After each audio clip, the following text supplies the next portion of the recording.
Welcome to Live Your Balance, a podcast for busy humans who are curious about taking a step back from overwhelm so that they can create more balance in their lives.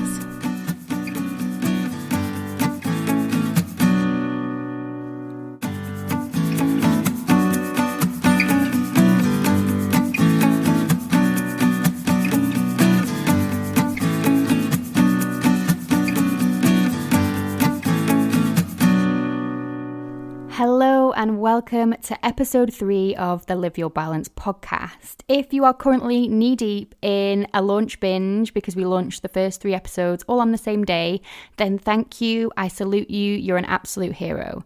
If you're new here, then welcome to the gang. I'm so happy that you're here and I really hope that you'll get so much value from the episode that we have for you today. In today's episode, I will be telling you a little bit more about what to expect each week from our balance discussion, which is the end portion of each podcast episode. I will also have my lovely friend Anna joining us to share how she does it. And this is a particularly great conversation about how Anna navigated maintaining balance while starting a new job. And then we'll be talking about how you can get through making really tough life decisions, how you can feel more confident in your choices, and how you can manage any emotional fallout that might happen afterwards. It's going to be a good one. So buckle up, grab yourself a cuppa, and let's get to it. I wanted to talk to you a little bit today about what to expect from the balance discussion that we're going to have at the end of every single episode. So we start with a catch-up, which is what we're doing right now. Then we move on to how does she do it, which is our guest feature. And then we have our balance discussion. And my plan for the balance discussion is to take a theme that maybe came up in how does she do it and expand on that a little bit more, because I know that so many of us struggle with the same thing. So many of us have similar challenges when it comes to creating balance and similar barriers that we have to get over in order to help us feel like we can truly live our balance. And so I wanted to take this opportunity to dive further into those areas so that we can learn a little bit more about it and also come away each week with some action steps that we might use to get us started in overcoming that challenge if that's something that we resonate with. I really hope that you'll find this section of the podcast informative, enlightening, and a really great tool for helping you learn new skills, develop your strategies that you already have in place, and ultimately move forward towards living your most balanced life. What I will say is that I'm also really open to taking questions and suggestions from you guys of challenges that you face when it comes to living your balance, because this is a space for all of us. I really want this podcast to be about community. We're all in this together. We're all living our balance together. So if there's a particular challenge that you face that you're finding really, really hard to overcome and get over, then please drop me a message. I'll leave the links below to get in touch with me, and we can certainly try to dive into that more in a future episode. But for now, let's dive into finding out how does she do it. Today's guest for How Does She Do It is one of my wonderful, wonderful friends, Anna. Anna is an occupational therapist, just like me, and she also lives and breathes what she does. She is really, really passionate about finding balance and supporting people to find balance. And in this interview, she gives a really, really candid insight into what it was like for her to try to create balance whilst navigating starting a new job. And I'm sure we can all agree that starting a new job is a really unsettling time. You're moving away from what's familiar into completely unknown territory, and that can throw up so many different things. So Anna gives a really great insight into how she used her skills and strategies that she already has to help her live and create more balance during that transition. I would also like to just take a brief opportunity to just give a huge, huge shout out to all those in the NHS and other healthcare sectors at the moment who are working their little socks off trying to keep people safe in this really, really tricky time. Anna works in NHS mental health services, and she is working so hard to try and keep people who are already vulnerable out of hospital and mentally and physically as well as possible. So Anna, you're a hero, and so is every other person out there that's working so hard at the moment to try and keep the country moving forward and keep people as well as possible and in their own homes. You're all heroes. I absolutely salute you all, and please know that I'm holding you all in my thoughts at this really unsettling time. And with that said, it's back to how does she do it? Question 1. Who are you? What do you do? And how do you spend your time? So hello, my name is Anna.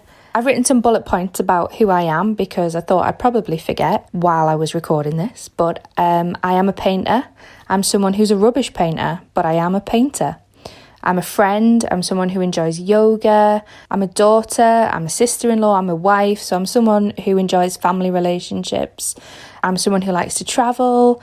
I'm someone who volunteers with cats. I have 4 of them of my own. They are my world. I work for paid employment. I'm an occupational therapist. But the rest of the time is pretty important as well. And I feel like I am someone who has kind of had to work on being a balanced babe, because given the variety of things that I do and that I want to do and that I want to do well at, I think it's really easy for me to get stuck in one of those roles and try and be perfect and perform well and make sure everybody's okay. And that sometimes that can then be a detriment to the rest of my sense of self, really. And I found that when I was starting a new role about a month ago, I felt that I really had to do well and prove my value. Question 2. What do you feel like you're good at when it comes to managing your time, including making time to look after yourself? I really quickly realised I had to kind of analyse what was going on with my balance. And I did one of those, those SWOT analyses, like they do in business planning. So I looked at my goal of increasing balance. So when I looked at my strengths and weaknesses, and then the opportunities that I had in this new work environment, and then the threats that I had to creating more balance, and I put pen to paper and I looked at that really helped me create that balance and achieve that goal. And I wouldn't say I'm fully there yet, but I would say that it's definitely helped me kind of employ some strategies that have been helpful before. Question 3. What's your biggest challenge when it comes to balance? I use mindfulness all the time. I use it every day. I use it every morning. One of my strengths is picking up on my early warning signs of imbalance. And for me, that looks like, when you kind of have like a duvet day or a self-care day, that wasn't enough because I was trying to do more. I was skipping lunch. My anxieties were high about then cancelling those plans, and I just felt like I wasn't performing well in any of those roles. So for example, I would cancel Sunday lunch with family so that I could chill out and read a book in bed, which was great because it restored some of my self-care, but then my anxieties about not performing well in that kind of family role were there, because I felt that I wasn't doing something else that was really important to me, which is supporting my family. But the whole fact that I was being mindful and noticing it at the time, that was a good strength. And then it also let me kind of realise and interpret past events. So in terms of, I've been here before, I know what burnout for me looks like, but that meant that I also knew what had helped in the past. So I knew things like activity scheduling, which is more than a diary. It helps you look at kind of the hot spots in your day and find where you're busy, where your balance is at, where you've got kind of opportunity to kind of increase self-care or decrease productivity. I really do use that diary, and I'm not just saying it because I'm an OT. Jordan will probably testify, I've got a diary that is colour-coded, it is stickered, it has places to write your goals in every day, and I use that all the time. And do you know what? When I was burnt out, I couldn't even stand to look at that diary because it just felt like another thing that I had to do. So I had to sort of reframe that in my head. The strength was that I knew what to do, but I just had to stop and think about what would be most effective, and using that diary again to schedule my activities back in, and putting rewards in as well for doing that. So obviously when you burn out and your motivation's low, I needed some sort of reward for kind of picking myself back up. And my strength was I knew exactly what would be the right reward. So booked a full spa day And I don't care if it's cliche. I love a spa day. It's something that I find really relaxing, really rewarding. So once I'd managed to schedule some balance in, I felt like my reward at the end of that was, hey, you deserve some more self-care, let's book it. So I did with a friend, and that was great. But then I was really aware of my weaknesses to achieving my goal of increasing my balance. And that meant some really hard reflection, and it meant kind of addressing some really core beliefs that I had, that I'm not good enough, I'm an imposter, I'm secretly useless, and if I don't work hard in this new role, then people will find out, everyone will find out. In fact, I was convinced everybody would find out that I wasn't good enough. And so I had to work hard because I wasn't smart enough, I wasn't naturally good enough, I wasn't helpful enough, I wasn't bright enough. So I just had to put the hours in and work hard. And challenging that each and every time I had those thoughts was really hard.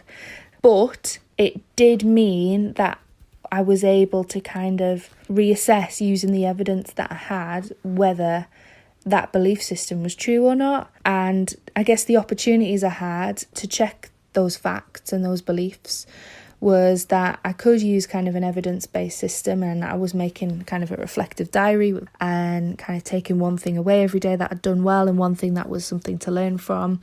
And actually, as I was doing that, I found that my opportunities to reflect meant that I was getting a much more balanced picture, and that my inner belief system's still there, don't get me wrong, but that when those thoughts come into my head, I'm able to challenge them. And then also the other opportunities I've got are that I am kind of now master of my own destiny, I suppose, which means that I've got freedom to readjust if I don't think that my inner belief system's working for me in helping me achieve my goal of balance. So things like, no one is making me not take a lunch break. I am the only one who is doing that. I am the only one who's booking things in, usually anyway. So I'm the one who can change it. And really, the pressure comes from me and inside. And I've never had anybody, now that I've started taking lunch breaks, give me kind of funny looks. Let's check the evidence on that. But I guess the threat that I analysed was that my work environment was new. It just comes with the added challenge of having to check myself every time and check my belief system. And then giving myself that reward and that self-care and that space to do that. You're trying something new, you're trying to challenge yourself. Part of that has to be accepting that is absolutely knackering, which is where my kind of self-care comes into it. Question 4. What do you do to help you juggle everything that you need to juggle? My diary is something that helps me through overwhelm, and I use it in 3 parts. So I use it to plan and prioritise what I'm going to do. So say if my goal is to increase my balance, I will use it to plan in self-care nights. So I've realised through looking at my habits and things like that over time that I need at least an hour before bed to kind of wind down. I also use it to kind of pace myself. So this kind of inner belief system that I've got, that I need to do more and show more and be more, it can result in me wanting to completely overload my schedule. So by planning out 3 things a day that I'm going to do to achieve balance, it means that I'm not kind of giving up my values. I am researching things in the evening, but I'm only doing them for an hour, and then I'm having kind of an hour with my husband or my mates or whatever, and then I'm having an hour of wind down time for self-care. So it means that I'm pacing myself and I'm prioritising what I want. And then it's actionable as well. So because I'm a doer and I need to do a lot, balance for me means not stopping. If I stop, I feel like I failed. So I have to do, but these actionable steps have to be, manageable and not something that's going to burn me out. So I get to reflect on it as well. It has a little section in it for reflecting on whether I feel like I've achieved my goal that day, what got in the way.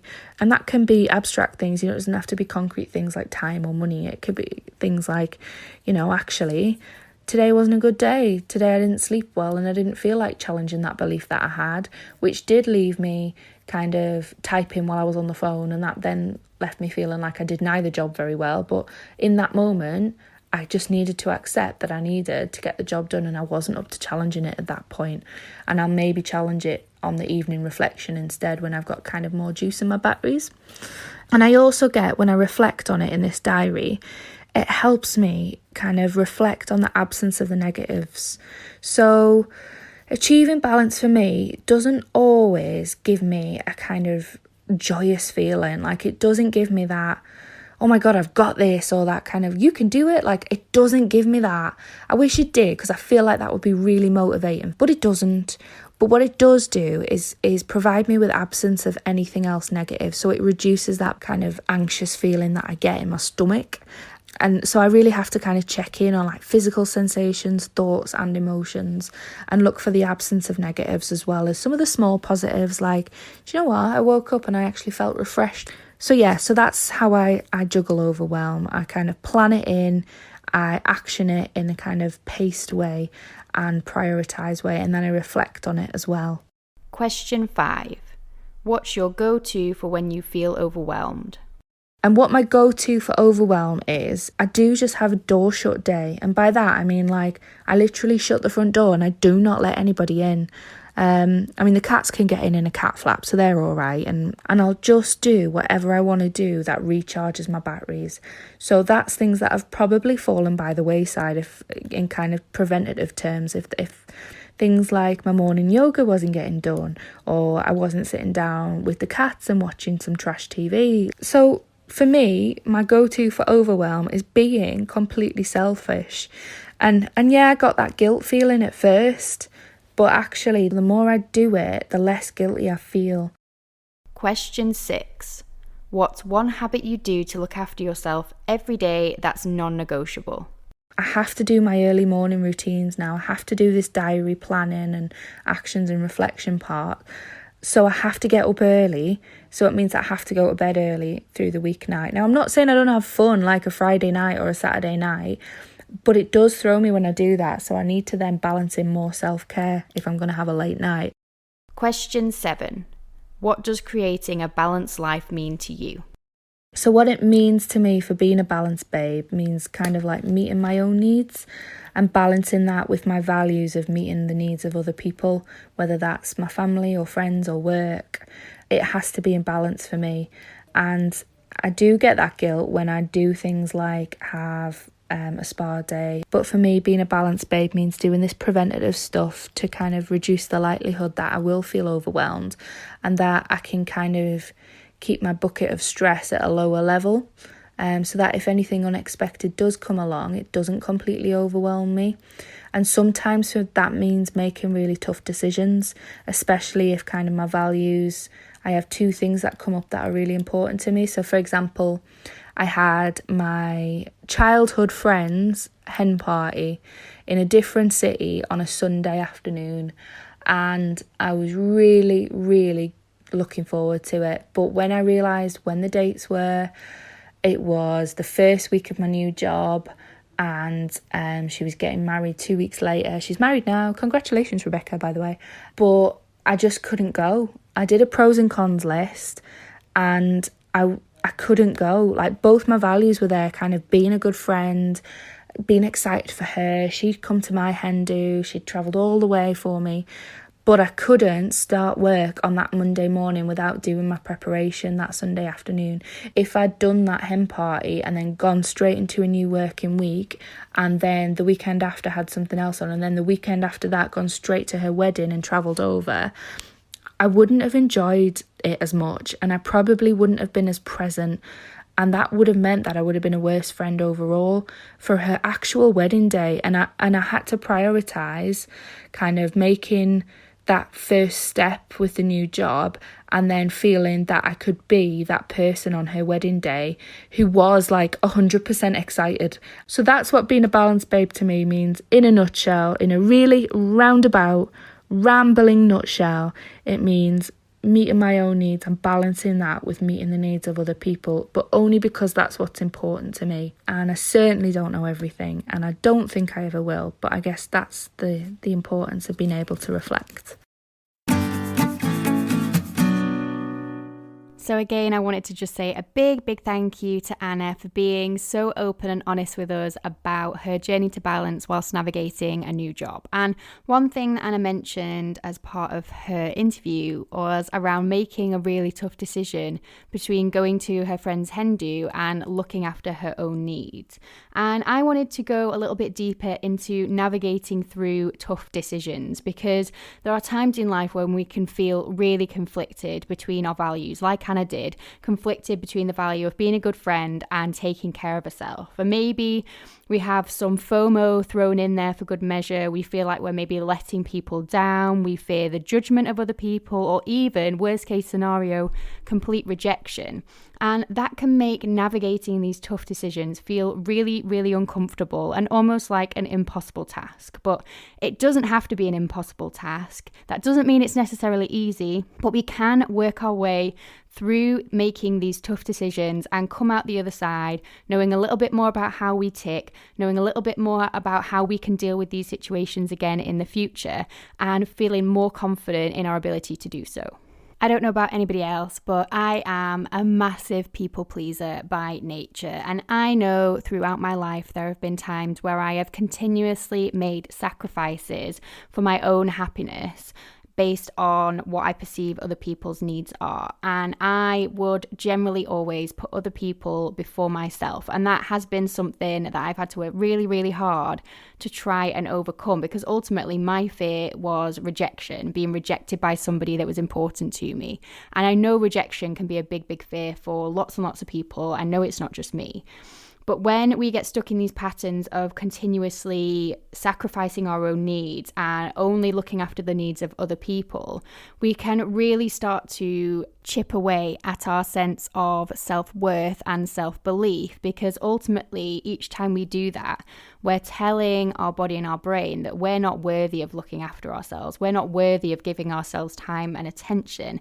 And over time, that can completely erode your sense of self and your sense of being worthy and deserving of anything, really. And this is not about never looking after the needs of other people. Actually, if that's a really important value to you, and for most people it probably is, humans are social creatures. We really value being in contact with others. And I know that's something that lots of people are finding a real challenge at the moment, because we're having to stay away from our friends and family because of the virus that shall not be named. So this is not just a case of always letting go of putting other people first, but it's being able to make that choice from a place of balance, from a place where we're weighing up what's most important to us in that moment. And I have a really great way to work through navigating this in a way that is more balanced, but taking into consideration different values, different viewpoints.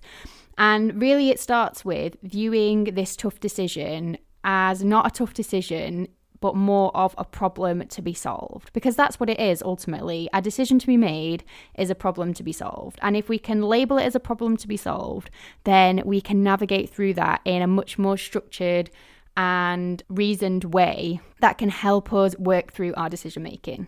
So once we have worked out what our decision to be made is, what our problem to be solved is, we can then work out what we want to achieve in overcoming this barrier, in making this decision. What ultimately is the goal that we want to achieve? Once we've identified our goal, we can start to think about, okay, what are the different ways that I might achieve this goal? What potential solutions in all the realm of possibilities might help me get there? And these solutions don't have to necessarily be realistic solutions in this moment. Really, what can be really helpful is just getting any thoughts and any ideas down on paper, regardless of how ridiculous they sound. So if it's within the realm of possibility, it can have its opportunity to be heard, and you can judge them as being realistic or not later. Once you have got all the potential solutions to your problem, the things that are going to help you in executing this decision, you can then start to weigh up which ones are going to be most likely to help you achieve your goal. So in Anna's situation, her goal was to feel balanced in her decision making. And so various solutions were not go to her friend's hen do. She could have had a solution of going to the hen do and still going to work. She could have had the solution of just not going to work and going to the hen do. And once you've got all these solutions, you can pick out which ones feel most feasible and most realistic given the resources that you have available to you at this time.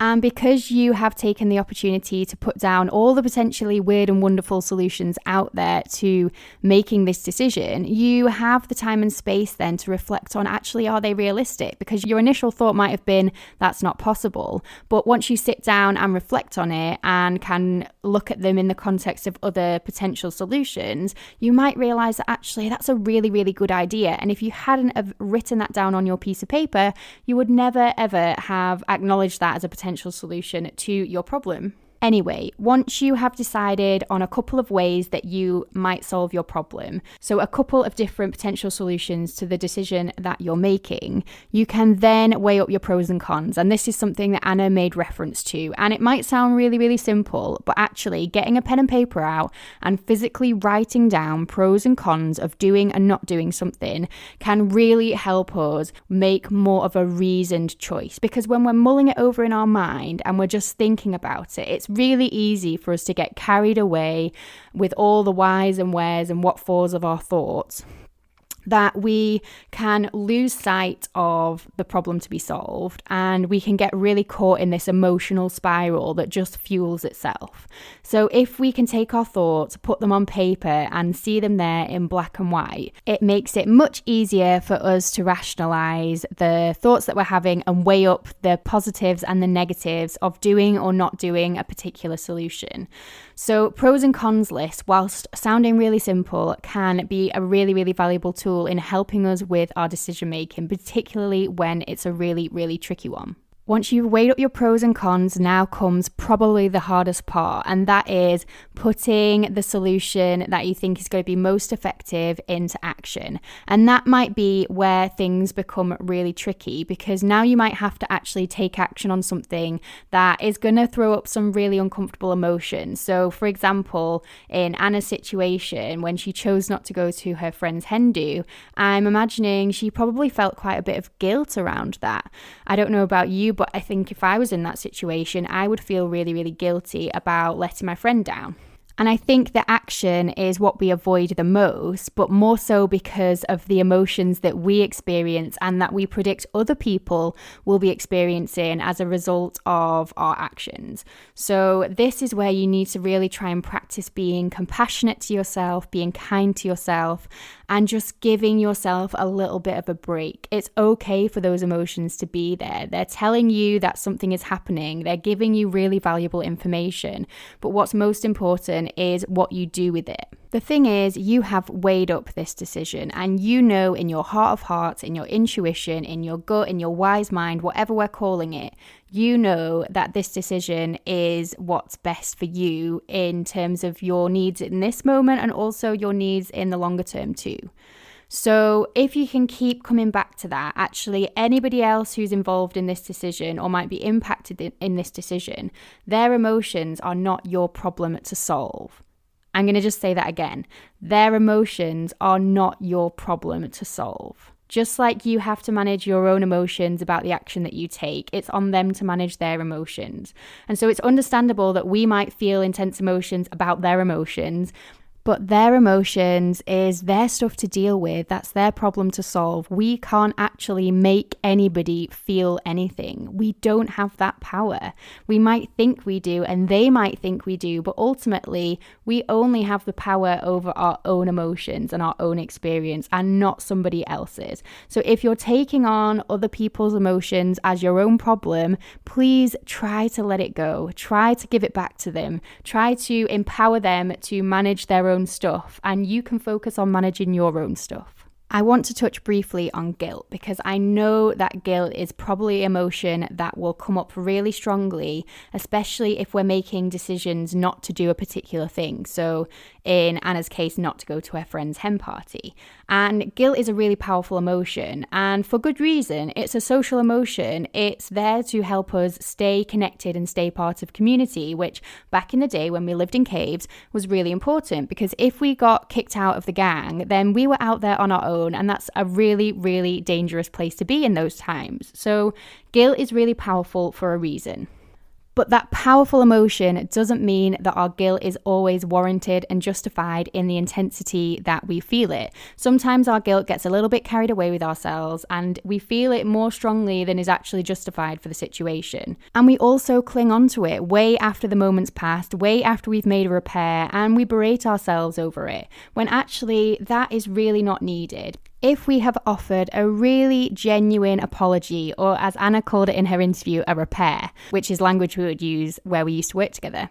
If you have offered a genuine apology, then actually you've made your repair. Your guilt has served its function. You've maintained your relationship. And now is your time to let it go. You don't need to keep apologizing to that person every time you see them for the next 10 years. Actually, if that's the situation, your guilt is probably way too high.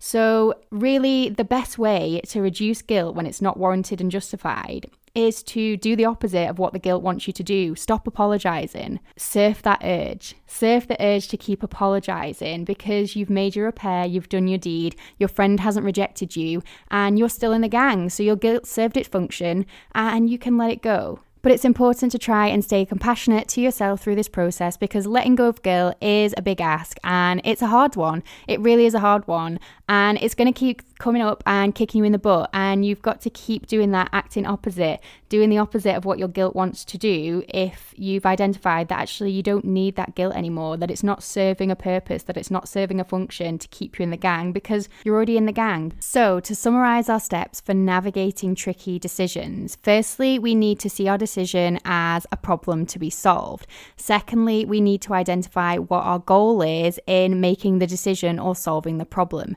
Thirdly, we need to note down all the potential solutions to our problem that are within the realm of possibility. It doesn't matter how silly we might judge them to be.